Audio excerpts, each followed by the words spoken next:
Les damos la bienvenida a todos ustedes. Estamos iniciando nuestro diplomado virtual en espiritualidad mateliana que con tanto gusto, que con tanto empeño hemos querido presentar a ustedes. Vamos a iniciar con nuestra primera sesión. Esta primera sesión me va a tocar dirigirla. Me pongo a su disposición. Soy la hermana María del Carmen Fraga. Junto, anexo, van a encontrar todos los datos para que ustedes puedan contactar conmigo en cualquier momento. No duden en cualquier situación que ustedes se les conflictúe, por favor comuníquense conmigo o con alguna de las otras hermanas que estamos a su disposición. En el nombre del Señor, vamos a iniciar este diplomado. Y como ustedes lo tienen en su guía, este primer nivel del primer módulo, la primera sesión, vamos a hablar sobre elección y promesa. Cada uno de nosotros somos un elegido de Dios. Hemos sido elegidos para contar sus maravillas, pero ¿de dónde sale esta elección? Es lo que trataremos de ir profundizando en este tema. Por supuesto que es un tema demasiado amplio. La bibliografía con la que contamos, pues es innumerable. Estos son algunos cuantos títulos, pero podemos seguir profundizando. Recuerden que en el diplomado solamente vamos a tener algunas pistas para poder después nosotros, con todo el entusiasmo, continuar profundizando en cada uno de los temas. Y sin más, pues empezamos con nuestro tema. ¿Qué es la elección? Entendemos por elección un acto soberano a través del cual Dios escoge una nación o un individuo para que él pueda llevar a cabo una misión determinada. En este sentido amplio, toda colectividad, todo individuo, todos somos objeto de elección divina. A todos, Dios nos ha señalado una misión que cumplir en el concierto del universo entero. Pero entendemos aquí como elección divina, en su sentido más propio, el designio salvífico de Dios. Dios que elige una colectividad, en este caso el pueblo de Israel, y dentro de este pueblo de Israel a unos individuos, para poder revelarse a ellos y a través de estas personas salvarnos a todos. El origen de esta elección divina es la iniciativa gratuita de Dios. No hemos sido nosotros los que escogimos a Dios. En Deuteronomio 7:7 lo encontramos muy claramente. A ti te ha escogido Yahvé, tu Dios. No es Israel el que lo escogió. Y no hay otra explicación para esta elección más que el amor. Ningún mérito justifica esta elección. Ningún valor tiene Israel para haber sido elegido.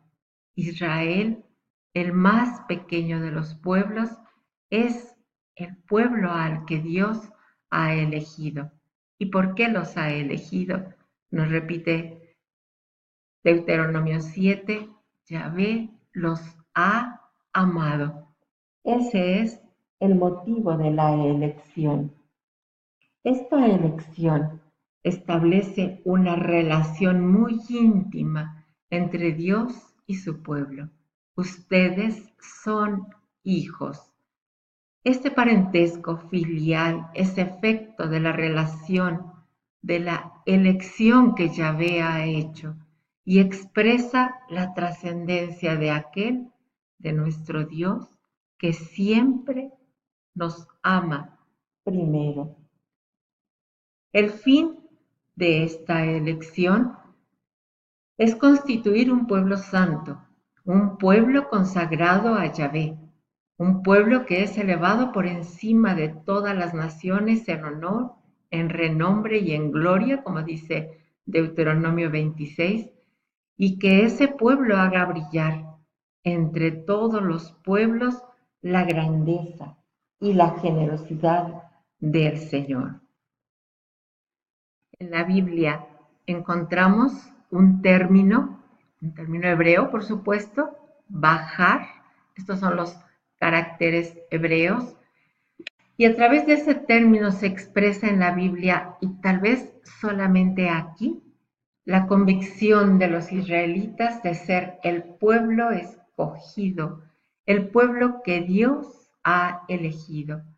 Si alguna de las cosas está clara en las páginas de la Biblia, es que la comunidad israelita no solamente es fruto de la historia, no es fruto del azar. Este término, bajar, pertenece a la esencia misma de Israel como nación, hasta tal punto de que la historia de la elección se confunde con la historia del mismo pueblo de Israel. Israel debe su existencia a la intervención divina que lo ha querido escoger. Lo encontramos en varios textos, por ejemplo, Éxodo 19, Números 23, para que durante muchos siglos el pueblo de Israel sea el soporte visible de las promesas de salvación. Que Israel sea el tronco en el que el resto de las naciones pueda un día injertarse, y lo retoma ya en el Nuevo Testamento, ya después de toda la teología neotestamentaria, el apóstol San Pablo en su epístola a los Romanos. Ahora bien, la conciencia de este comportamiento divino es tan antigua como la existencia misma de Israel como pueblo de Dios. Y la elección como pueblo, es inseparable de la alianza. Expresa a la vez el carácter único, el carácter secreto interior de esta alianza. Israel es el pueblo escogido por Dios. En el centro del mundo y de su historia, Dios se escogió a este pueblo. Y Dios espera de él, de su pueblo escogido, que sea fiel al cumplimiento de esta misión que le ha confiado. Pero podemos preguntarnos, ¿cuándo se realiza la elección divina de Israel como el pueblo de la promesa, como el pueblo de Dios? Los textos bíblicos colocan el acento en dos hechos principales. Sin duda, la vocación de Abraham constituye un hecho significativo en la historia de la elección de Israel, seguida por la historia de los demás patriarcas. Pero las relaciones de Dios con los patriarcas se sitúan todavía y casi exclusivamente en la esfera de lo personal. Será necesario este otro momento, este otro acento en la constitución del pueblo de Israel. Será necesario que venga Moisés, el gran liberador, para que entable Dios una relación con su pueblo como tal. A través de Moisés, Yahvé saca a Israel de la esclavitud de Egipto, y a partir de ese momento ya el pueblo de Israel es el pueblo de Dios, tal como Yahvé mismo se lo hace llamar. En Éxodo 6, 7 y siguientes dice: y los tomaré por pueblo mío, y yo seré su Dios, y ustedes serán mi pueblo. Así, el pueblo de Israel empieza a formarse como el pueblo de Dios. Pero llega un momento en la historia de Israel en que ya no es fiel a su Dios.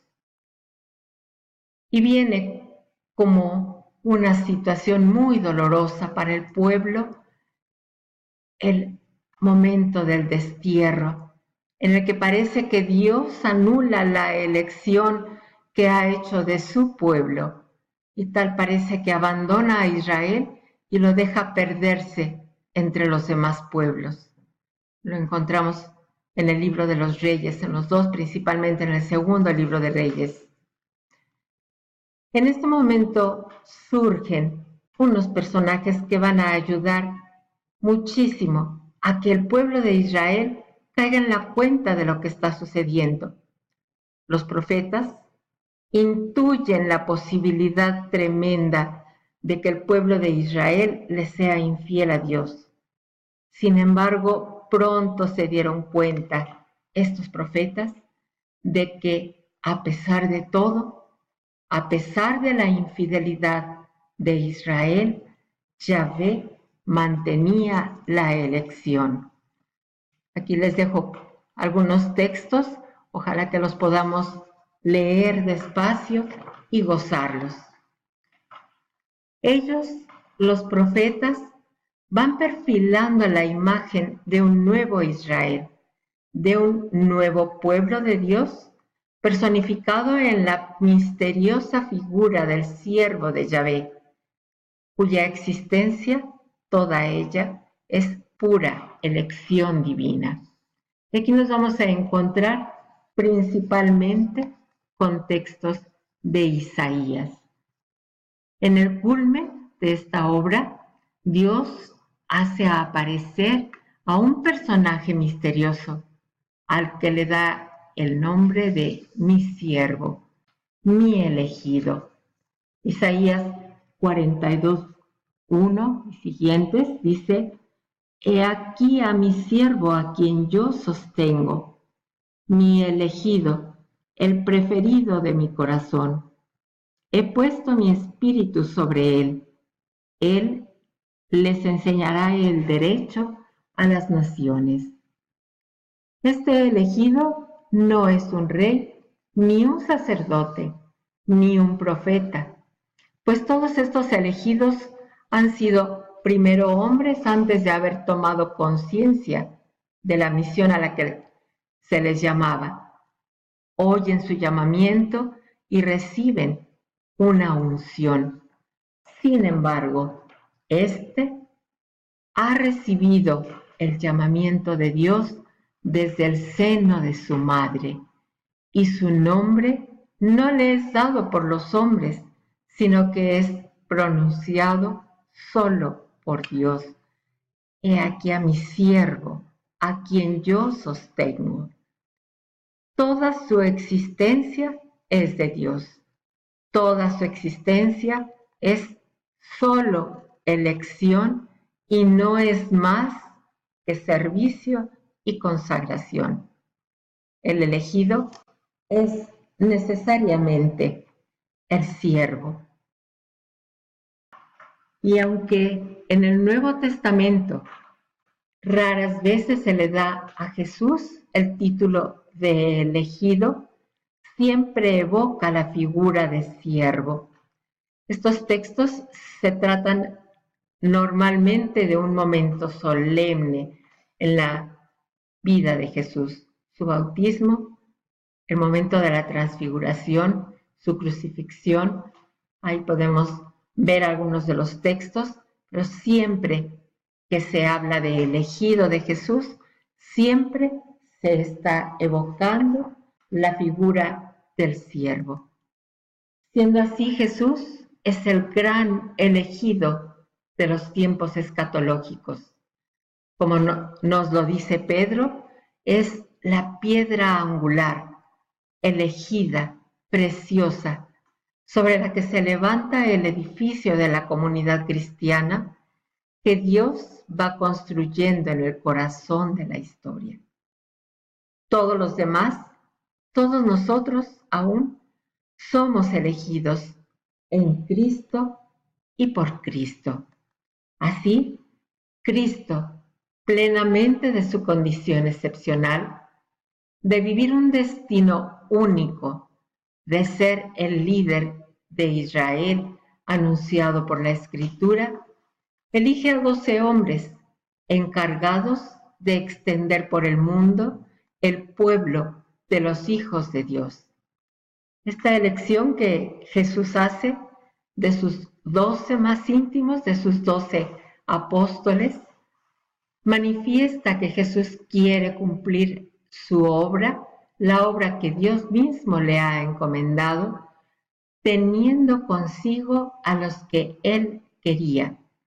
Y estos 12 representan en torno a Jesús a las 12 tribus del nuevo pueblo de Israel, que ahora tiene su origen en la elección de Cristo y que se remonta a la elección del Padre bajo la acción del Espíritu Santo. Así, reuniendo y fundiendo en un solo cuerpo estas vocaciones particulares, queda elegida la Iglesia. El don de la fe, la aceptación de la palabra, no se explican por la sabiduría humana, no se explican por el nacimiento, se explican solo por la elección de Dios. Tú, yo, cada uno, cada una, hemos sido elegidos por Él. Y hasta aquí un vislumbre de este tema de la elección. Vamos a continuar ahora con este otro aspecto que se relaciona mucho con el tema de la elección, que es el tema de la promesa. En nuestro lenguaje, el lenguaje actual, ¿qué es prometer? Pues podemos decir que prometer es una de las palabras clave del lenguaje del amor. Prometer es cuando una persona empeña a la vez su poder y su fidelidad, de proclamarse seguro del porvenir, seguro de sí mismo, y es al mismo tiempo suscitar en la otra parte la adhesión del corazón y la generosidad de la fe. Esto hablando en nuestro lenguaje actual. Pero visto desde la Biblia, para Dios, ¿qué es prometer? Para Él, prometer es ya dar. Su palabra no está separada de sus obras, pero en primer lugar es dar la fe capaz de esperar que venga el don. Es hacer al que recibe mediante esta gracia capaz de la acción de gracias. Es hacerlo capaz de reconocer en el don el corazón de aquel que nos está dando, el corazón de Dios, que es el dador de todo bien. Y regresando a nuestro contexto que llevábamos del Antiguo Testamento, decíamos que Israel es el pueblo elegido, pero Israel también es el pueblo de las promesas. Para Israel, las promesas de Dios son la clave de una historia de salvación, de una historia que es el cumplimiento de las profecías y de los juramentos de Dios. Y estos juramentos hacen irrevocables la elección y los dones de Dios. El comienzo de la promesa al pueblo elegido es a través de Abraham. Después de las promesas hechas a Adán y Eva, y después del tiempo a Noé, Abraham es el primer patriarca que recibe las promesas de Dios. Vamos a ver únicamente algún texto. El primero, Génesis 12. En el primer versículo, Yahvé llama a Abraham: deja tu país, a los de tu raza y a los de tu familia. Anda a la tierra que yo te voy a mostrar. Yahvé se le apareció a Abraham y le dijo: esta tierra se la daré a tu descendencia. Entonces Abraham edificó ahí un altar a Yahvé que se le había aparecido. Y así como prometió a Abraham, estas mismas promesas sigue Yahvé confirmándolas a los hijos de Abraham. A Isaac, en Génesis 26, le dice: no bajes a Egipto, quédate en la tierra que yo te diga. Vive en esta tierra donde yo te atenderé y te bendeciré, porque a ti y a tus descendientes daré todas estas tierras, cumpliendo el juramento que hice a tu padre Abraham. Multiplicaré tu descendencia como las estrellas del cielo y te daré todas estas tierras. Por tu descendencia serán bendecidas todas las naciones de la tierra. Y a su hijo Jacob encontramos también que Yahvé le dice: yo soy Yahvé, el Dios de tu padre Abraham y de Isaac. Te daré a ti y a tus descendientes la tierra en que descansas. Tus descendientes serán numerosos como el polvo de la tierra, y te extenderás por todos lados, al oriente y al occidente, al sur y al norte. En ti y en tus descendientes serán benditas todas las tierras. Estas mismas promesas las sigue confirmando Yahvé con los demás patriarcas de Israel. Y estas promesas siempre se relacionan con el destino de la humanidad entera. Comportan siempre un heredero y una herencia, una tierra exuberante, una descendencia numerosa y gloriosa, como ya lo hemos visto en los textos que hemos leído. Cuando llegan los profetas, estas promesas se espiritualizan y se interiorizan.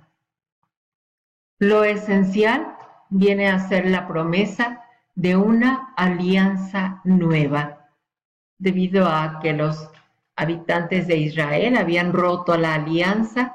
Ahora los profetas prometen de parte de Dios una alianza nueva. En Jeremías 31 leemos: yo pondré mi ley en el fondo de su ser, la escribiré en su corazón. Esta alianza comporta con el conocimiento interior el perdón de Dios y el dar el mismo Dios un corazón nuevo. Toda la historia del Antiguo Testamento es la historia de la educación del pueblo elegido en una esperanza cada vez mayor, un pueblo capaz de acoger la promesa de la presencia plena de Dios, que será Jesús, un Dios personal. En Jeremías 1:19 nos los recalca: yo soy Yahvé, yo estoy contigo para liberarte. Y ese estar con nosotros, esa presencia de Yahvé en medio de su pueblo, se realiza plenamente en Jesús de Nazaret, a quien los evangelios sinópticos nos presentan como el Mesías prometido, en quien todas las promesas de Dios tienen su sí. Él, Jesús de Nazaret, es el portador de las nuevas promesas y con su predicación abre la promesa de la venida del reino. Jesús promete varias cosas. Vamos a puntualizar solamente algunas. A Pedro le promete que va a fundar sobre él su iglesia y le garantiza la victoria sobre el infierno. A todo aquel que lo siga, que deje a su padre y a su madre, le promete el céntuplo y la vida eterna. A quien se ponga de su parte y lo defienda ante los hombres, le promete su apoyo delante de Dios. Jesús reasume en sí mismo todas las promesas que se habían dado en el Antiguo Testamento. Esas promesas que veíamos de un pueblo, de una tierra, de un reino, de la bienaventuranza, estas promesas dependen ahora de la misión y de la persona de Jesús de Nazaret.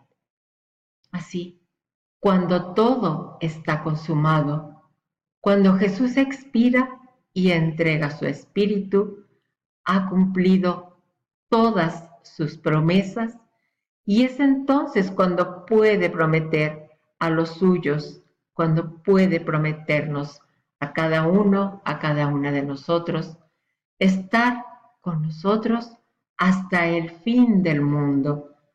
Y en ese momento, para poder tener fuerzas, nosotras nos da al Padre, se da a Él mismo y nos da a su Espíritu Santo.